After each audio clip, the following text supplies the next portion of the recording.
All right, so let's talk models of reality, right? So as you remember from the story about going to France and ordering a coffee, it's more effective to whisper in someone else's language than to shout in your own.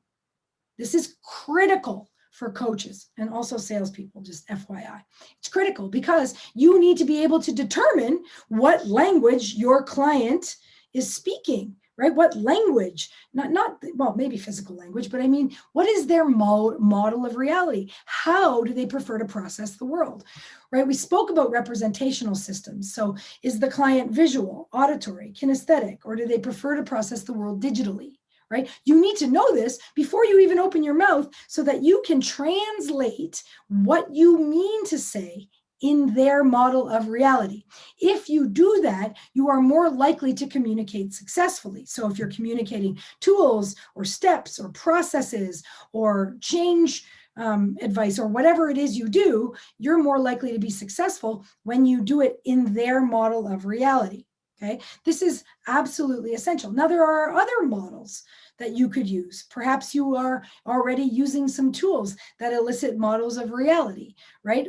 One of the things you might consider eliciting is the client's values on the subject matter that you're working on. If you know how to work with values, and at Greatness U, we do a ton. In fact, we have an entire mastery level course just dedicated to values because values are unconscious filters, right? So remember the story about the scientists in the 50s measuring millions, billions, trillions of bits of information out here coming into hundreds into the mind body, right? So we call this the map of reality, right? So we delete, distort, and generalize the majority of information outside of us. And then we end up with it inside our mind.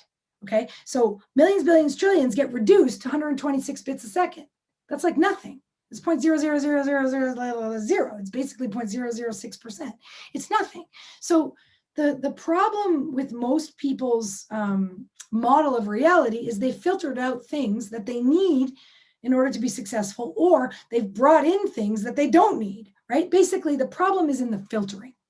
So the more you can know about how your client filters reality, the more you can serve your client. So a number of ways that clients filter. One is representational systems. One is values. One is something that we call meta programs in NLP. Meta programs are like values. They're very, very deeply unconscious filters, but they're content free. They're process filters.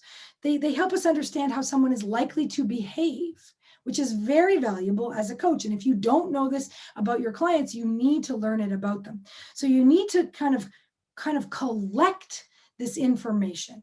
Another thing that would be very useful for you in how the client processes reality is how they access information when they are trying to get information out of their mind, right?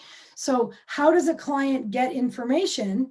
And that will give you a clue as to how they make decisions, what motivates them to buy, their decision-making strategies. So we teach all these mechanistic models to understand more and more and more about our client, because the truth is, the more you know about how your client does it, how they filter reality into their map of reality, into their model of reality inside their head, the easier for you it will be as a coach, to determine what it is that's missing from their model of reality that they need to adopt, or perhaps they need to discard something in order to get where they're going. And secondly, how can you most effectively communicate to this in their model of reality, in their air quote language? Their language being their rep systems, their values, their meta programs, their eye patterns, their decision-making strategies, all of their strategies, the way in which they interpret millions, billions, trillions into 126 bits a second. And this is critical for you as a coach to be able to get success faster and with less effort, because it's much more effective to whisper in someone else's language than it is to scream in your own. Remember that, and you will be able to serve your clients so long as you can figure out what language they speak.